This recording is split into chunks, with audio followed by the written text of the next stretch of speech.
We've got really big news today. Princess has decided to extend the expiration date for their future cruise credits, and we've got lots of other updates as well.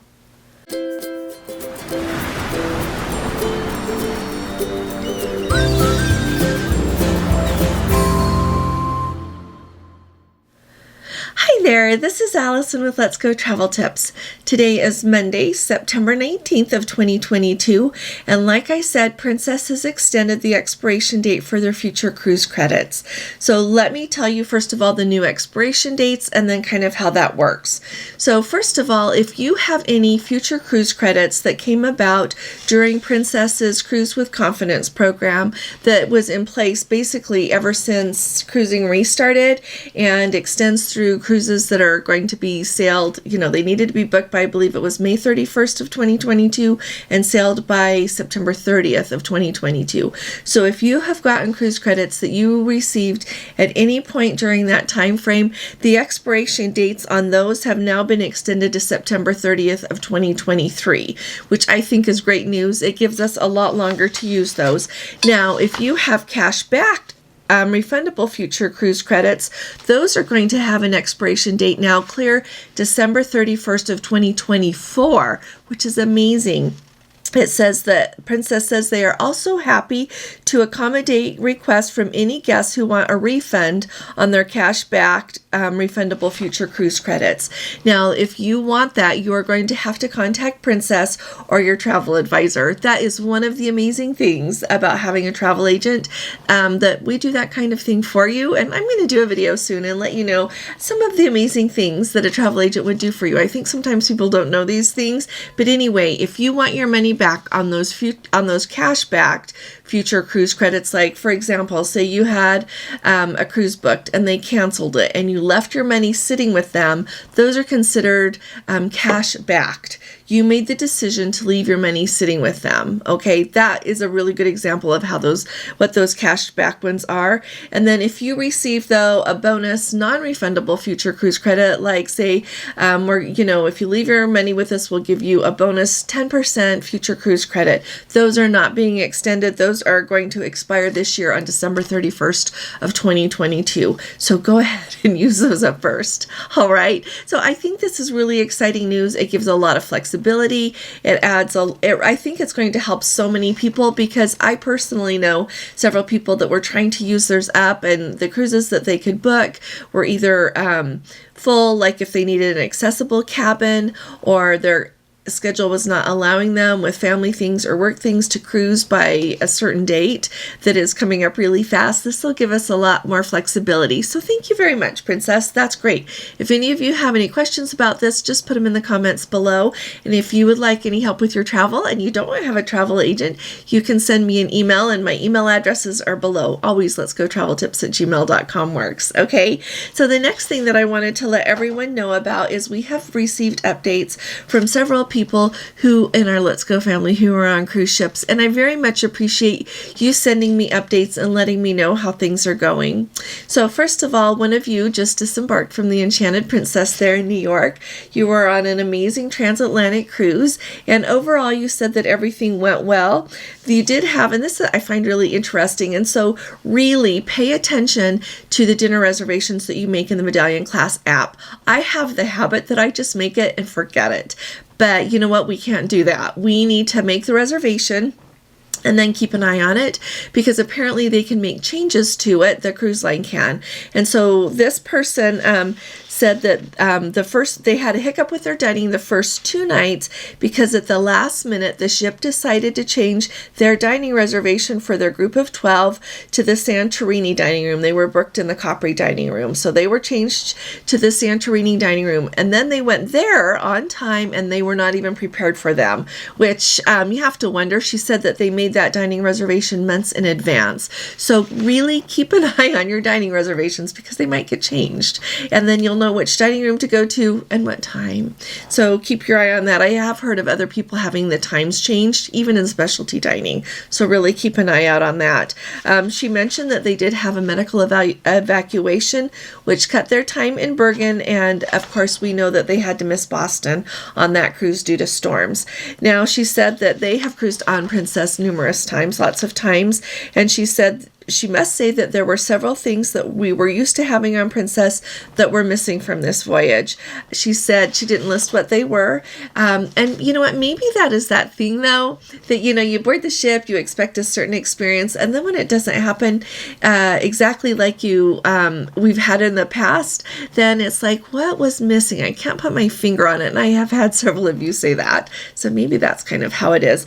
But anyway, she said really nothing good to say about the buffet or the desserts that were in the buffet or at the International Cafe. But she said overall the food in the International Cafe was good. The very best food she said that they had on the ship were at the Crown Grill and the Salty Dog Gastropub. Now, I thought I would just take a second then, since she said that that was the best food that they had. So if you are not familiar, the Crown Grill is like a steakhouse. You can get some seafood options there and some really good cuts of beef. Before COVID, I think that the cuts of beef there were always exceptional. I would say my experience has been good to middle since the restart. But I think they're trying, honestly, I do. But anyway, that's what is offered at the Crown Grill. Now, the Salty Dog Gastropub, I have not tried before. I am not a huge meat eater. If I am going to eat some steak, it needs to be really good steak, or other than that, I don't eat a lot of meat.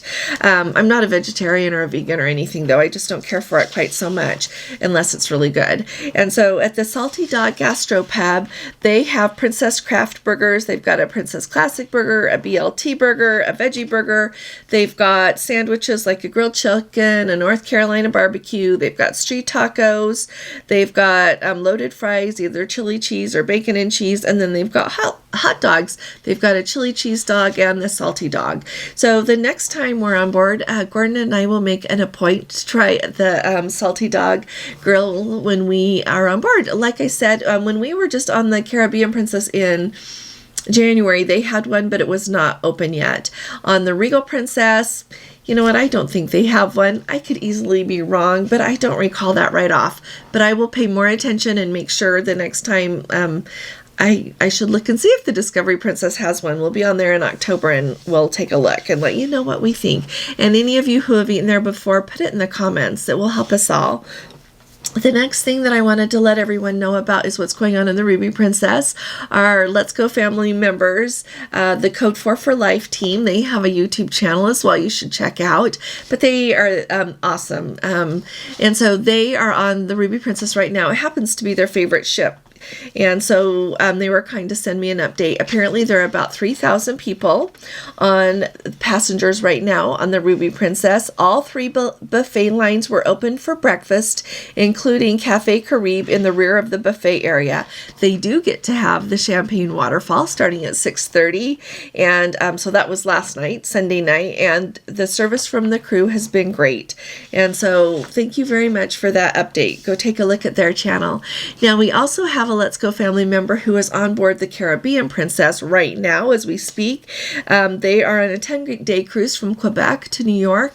The ship is sailing at about a 70% capacity, and bless their hearts, I'm looking for good news out here, and so send me some good news, all of you who are on the ship and everything's going really smoothly. I'm just hearing across the board that the main dining room is not what we're expecting, and they also shared that as well.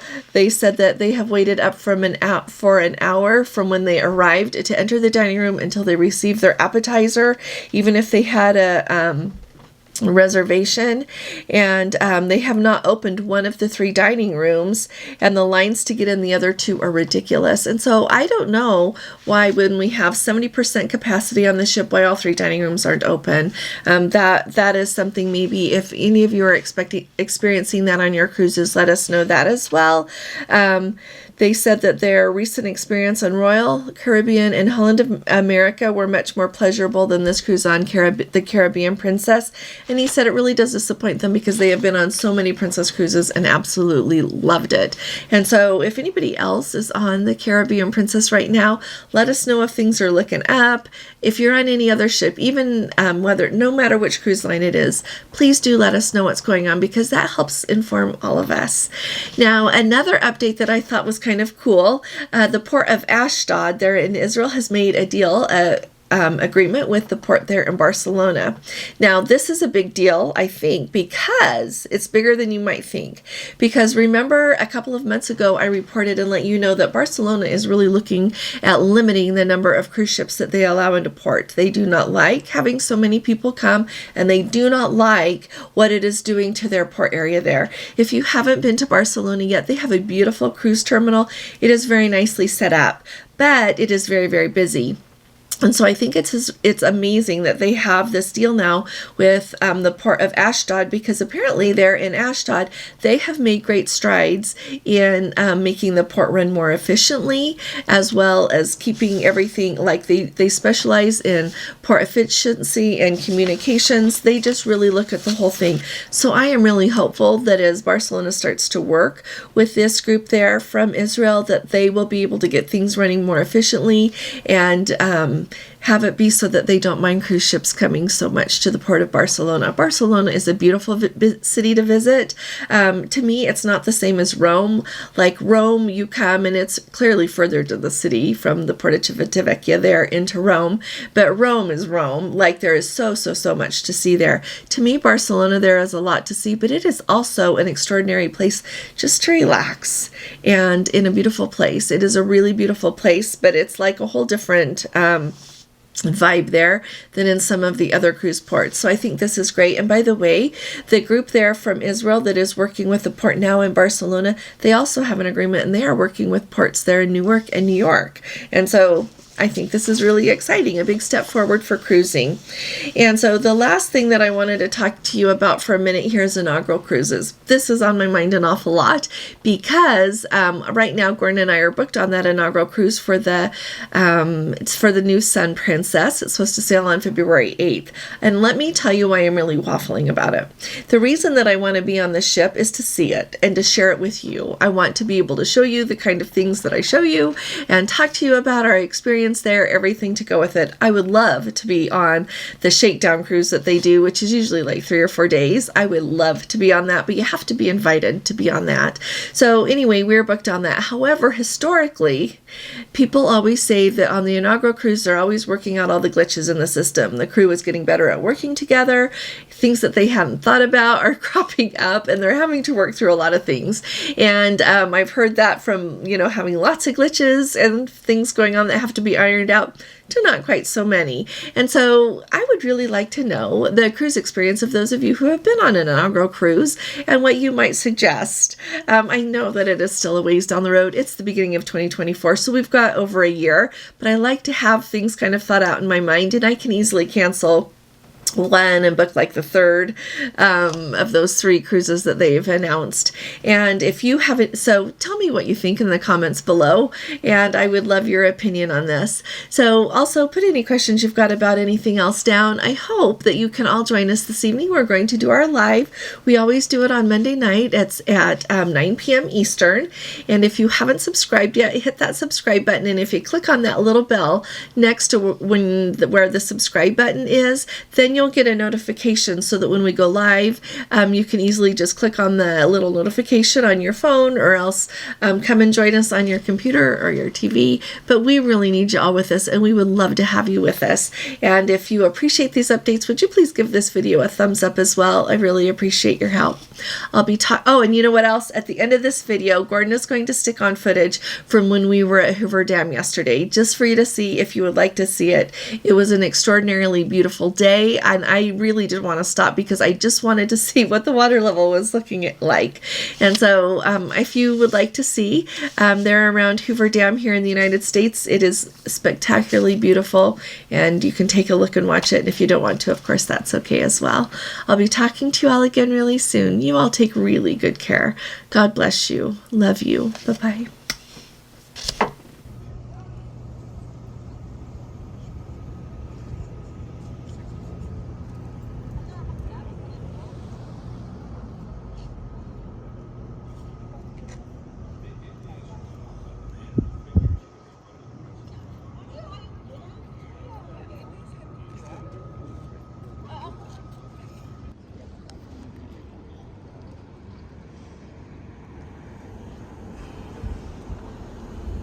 Oh, look how low that is.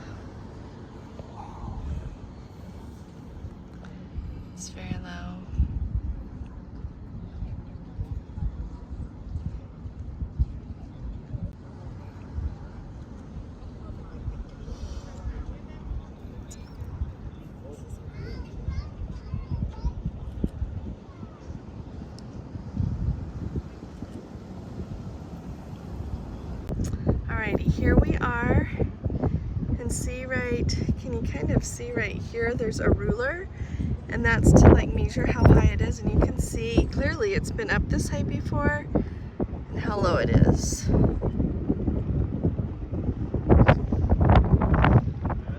So hopefully we'll have a wet winter, hopefully we'll get lots and lots of rain. Lots of snow.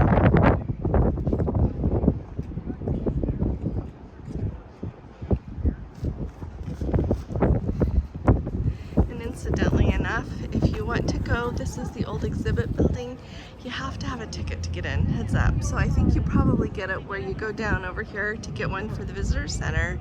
And so just thought I'd give y'all a heads up about that. Okay, I know this might be funny, but I thought this was the coolest bottle. It's one of those aluminum water bottles, you know, that keeps your water cold. But look, they have all this Hoover Dam stuff on here.